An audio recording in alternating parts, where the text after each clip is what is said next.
right. Everything was good today at practice. We had one injury with Gelati, had a strained hamstring, so we're just checking that out. We got him out of there, and he'll start his rehab and MRI and all that stuff. Don't think it's too bad. Other than that, I like the competition that was going on today. Great effort. The guys challenging each other and on both sides of the ball, which becomes important on getting better. And we're able to up the practice to 155 today, an hour 55. They've got another one of those tomorrow, then a day off, and then they come back and they're in pads. And then we kick back just a notch, a couple minutes there, back on it, and I started with the padded practice. Anyways, with that, time's yours. Cyrus made a couple good plays today. Super pass haven't come on yet, but just his point of catch, I just wonder if that's really stood out to you so far, just over a couple of days here. Yeah, no, listen, he's done a nice job. The quarterback trusts him. This is Cyrus we're talking about. Quarterback trusts him in there, and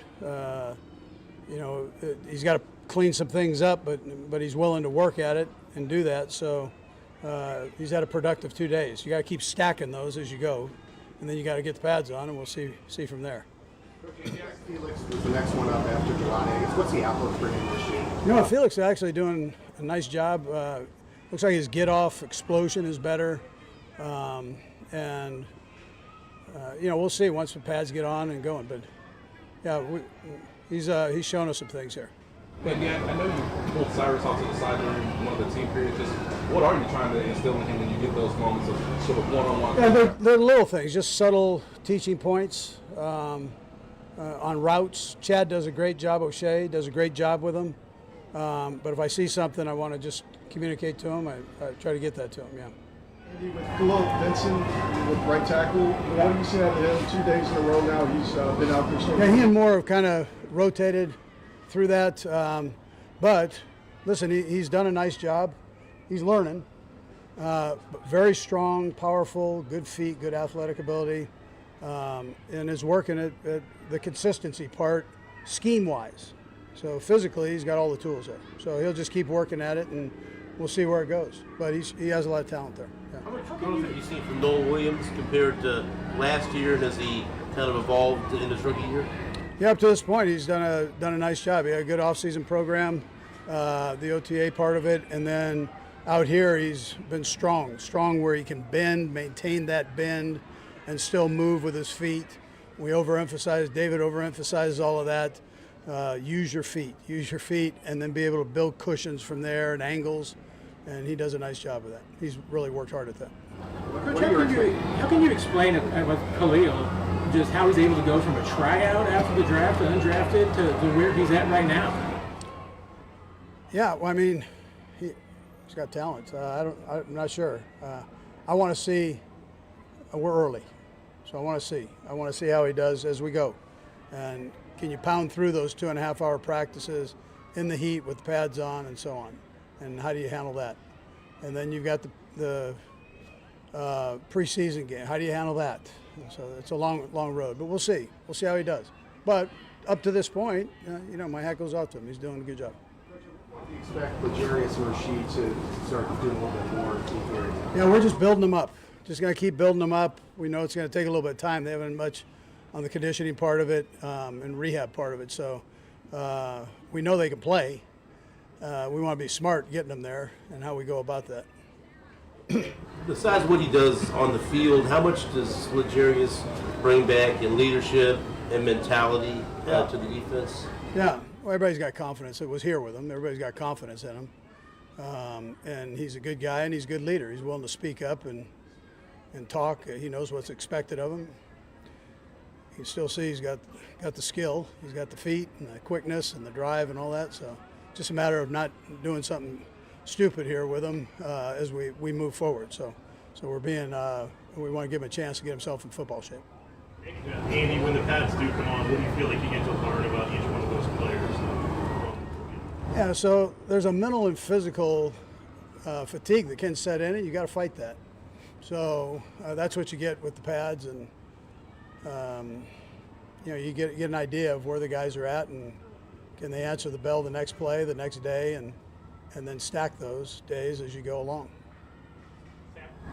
Andy, I want to ask you just about Mansour, just your thoughts about his first couple days, but also just generally speaking with young players, the balance between them, recognizing this is a different level and Sure. trying to keep your confidence. Yeah, so he's another one that is on the injury report but can work. And he's a tough kid. You remember he was a state wrestling champ, all that stuff, man. He's a tough kid. So he wants to be out there. He wants to do everything. We're not allowing him to use that arm. And so he's out there playing kind of one-handed, but till he's just completely cleared there. We're keeping an eye on him. When we get into the contact stuff, we'll back off a little bit on him there. But he's working his tail off and doing what he can do with that. And it's great for him because he's got to work his feet and his techniques and his level. How high, are you rising up as guys are making moves on you, or you're pedaling? What are you doing there? So it's actually works to his benefit in the long run. Yeah, same on Ben. Sort of just, what's the plan for him? Are you guys hoping that he will have the yellow non-contact jersey on or take it off at some point between now and the preseason? Or is it just a slow part of that? No, I think it's going to come off. It's just we'll see where it all goes here. Yeah. It's time. Just make sure that everything's healed up and good to go. Yeah. Hey, thanks, Coach. All right.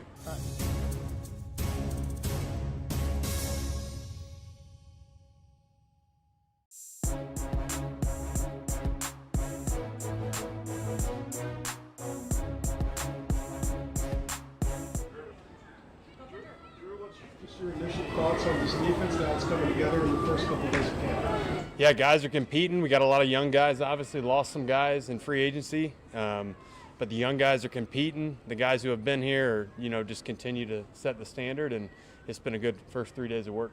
With the linebackers specifically, a lot of youth and inexperience behind you and Nick. What have you seen from those guys to suggest they're ready to step up?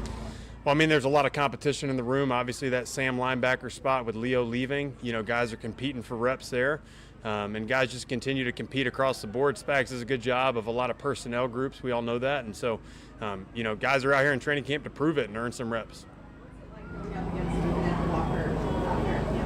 He's special, man. He's quick in and out of the breaks. He's going to help us in the passing game. He's dynamic in the screen game.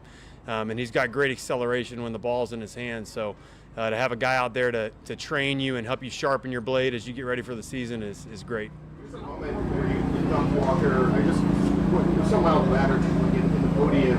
What brings your fire, you think, for training camp? It seems like you are one of the more fired up players that's happened. Oh, yeah, small moment.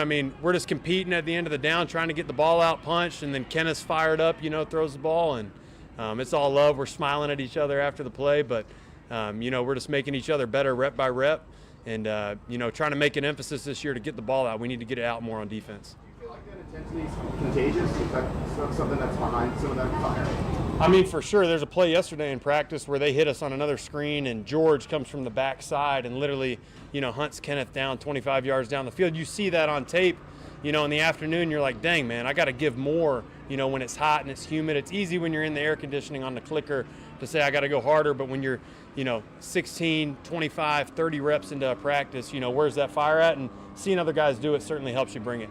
Facing that screen that has been emphasized more of the offense, just how frustrating has that been for the defense, but how nice is it to see that they're getting it together and have to stop it too.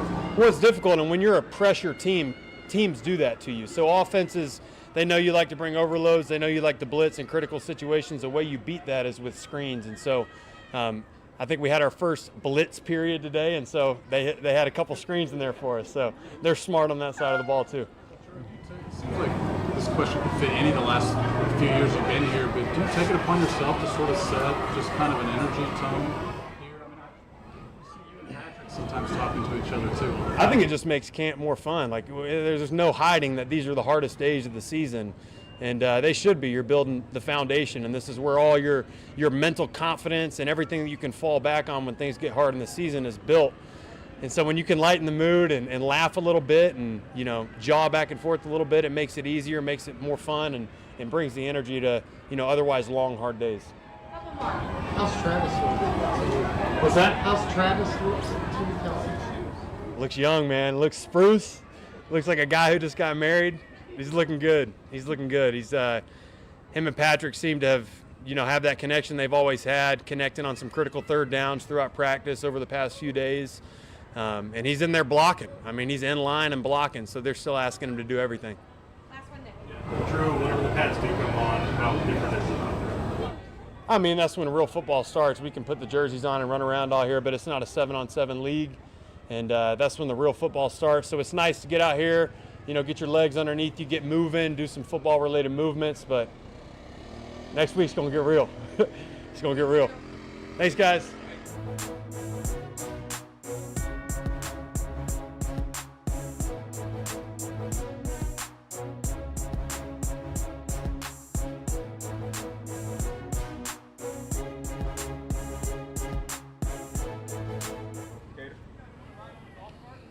What about Chiefs appeal to you when you signed with them? Just championship football.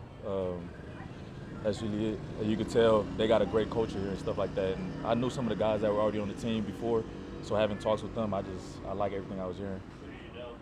I knew Josh, Chris used to play here, and I met Chris Jones before. What matched up with Cyrus Allen a little bit out here? What stands out just about him? He's a good player, quick. Yes, sir. What was your year out of football, and what was maybe the most challenging part of that? I think the most challenging was like the earlier parts when I couldn't walk and do the normal stuff I'm used to doing. But I felt like that year sitting down, I kind of learned a lot about myself, and it kind of made me grow like a little more love for football and cherish it a little more because it can get taken away anytime. Where are you at now? Do you feel 100%? Do you feel healthy? Oh yeah, most definitely, yes sir.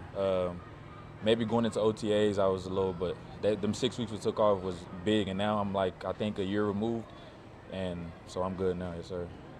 You're with a lot of new guys around the secondary, including yourselves. How have you guys tried to mesh together, and then are you adjusting to this new playbook that you're doing? We knew that going in, so during OTAs and stuff, we were having dinners and stuff like that. And during lunch, even at training camp, we try to sit together and talk and stuff like that. But with the playbook, it was challenging in OTAs, but I feel like for the most part, we're getting the hang of it now. You come here with a reputation as being a slot corner. Mm-hmm. Do you? I'm sure you probably feel that's your best position, but do you feel like there's other things you could bring to the secondary as well? Yeah, most definitely. Whatever they need me at, I feel like I can play. It's just I leave that up to Spags though, wherever he sees me fit. But yeah, I feel like I can play multiple positions. So. When it comes to the pads, knowing you haven't been in pads in so long, You say that again? anything you want to demonstrate when the pads come on, especially given you haven't been in pads in a while? Nah, not really. It's like riding a bike. I think it just comes natural. Dave Merritt has a reputation of being one of the best defensive backs coaches in the NFL. Early on, what are some of the takeaways from him and playing under him? He's going to challenge the hell out of you. And you can tell he knows a lot about football, and he's very attentive to details, and he demands that from his players too. That's the most thing I've seen. I asked you about the slot early. What is your appreciation for the difficulty of playing inside? My appreciation for it? Yeah, just what goes into being good at that? As opposed to I think it's like a willingness. You have to want to be physical, want to tackle, and that's really it. Once you have that want to, I think it becomes pretty easy because it's just like playing corner, you're just covering, stuff like that. You're competing for a spot in the DB room, but you've competed all your life, especially as an undrafted free agent. Mm-hmm. Is this any different? Nah, I think everyone are competing. Going into training camp every year, they bring guys in and guys leave. So if you lose that competitive edge, I think that's the quickest way to get your way out the NFL. Along those lines, the Chiefs are trying to replace Trent McDuffie, who was also a great slot corner. Mm-hmm. What do you feel about the competition? There's a lot of you guys that are in there kind of competing for that spot. What have you kind of learned from them, and what's the competition been like for you? I think that would be a better question for the coaches, honestly. Good? Mm-hmm. Thanks, Kid. Appreciate it.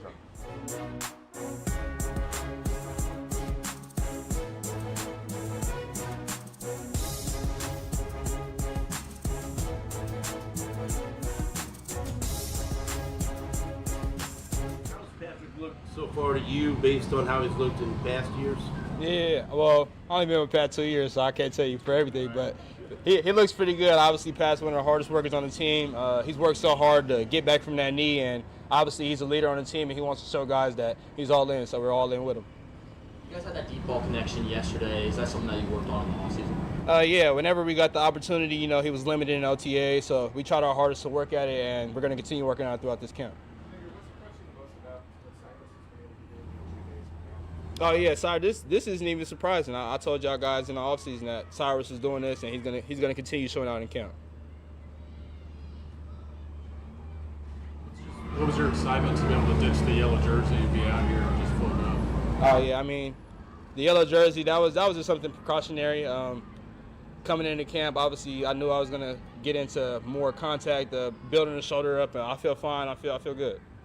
How do you feel compared to even after you started playing last year? Were you ever fully 100%? How much better do you feel now compared to last year? Last year, I was never 100%. I was never going to be 100% until I got the surgery. So I got the surgery, been working on it, building muscle mass, obviously working at it in the offseason, getting stronger, and obviously building that shoulder back. Xavier, outside of trying to get yourself physically ready for camp and everything, what did you try to do when you look at film of yourself that what you do from a route running standpoint and everything? I mean, last year was kind of hard to look at because my routes kind of got changed, and I couldn't run a lot of things that I would normally run and couldn't run it in a way that I would want to. So I was kind of just looking at it as in, what would I do in this situation when I was watching the film? And it was a lot of things that I could have done and could have done better, and obviously I worked at it in the offseason. I know we're still pretty early in the camp, Xavier, but when you actually look at the installs and the plays that you guys are putting together, how different or unique is it compared to what you saw from the offense the first 2 years? Yeah, I mean, the offense is pretty much the same. We're just fine-tuning and obviously dialing in on the fundamentals and obviously our plays that made us what we were. And we kind of cut a lot of things out. Obviously, Coach Reid probably talked about it, and we're just attacking the fundamental plays and making those plays on the field. Xavier, do you kind of see yourself taking a bigger leadership role this year? Yeah, definitely that's something I want to do. I don't want to be a guy that's obviously all loud. I'm a kind of lead by example. If guys need help, need obviously wisdom in certain routes, I kind of been here. I know a little bit now. Obviously, I'm a third year, but just still young. But get it, guys. Obviously lined up, telling them, "Oh, you can run this on this play." Just being that leader, obviously letting the guys know that they can run certain routes certain ways. How nice is it going to be to get number 4 back out there with you, being able to play? Yeah, it's obviously huge to get Rasheed back. He's a dynamic player. Can't wait to have him back fully in the offense. Relationship with Andy Reid changed in camp, in your third year now? Yeah, obviously Coach Reid has a little more trust in me. Obviously coming back, building that leadership role is something that we talked about. Obviously being more vocal, something I need to work on, obviously, and then obviously coming out and just showing by example. That's something I want to work on too as well. Perfect. Thank you, guys. Yeah. Thank you.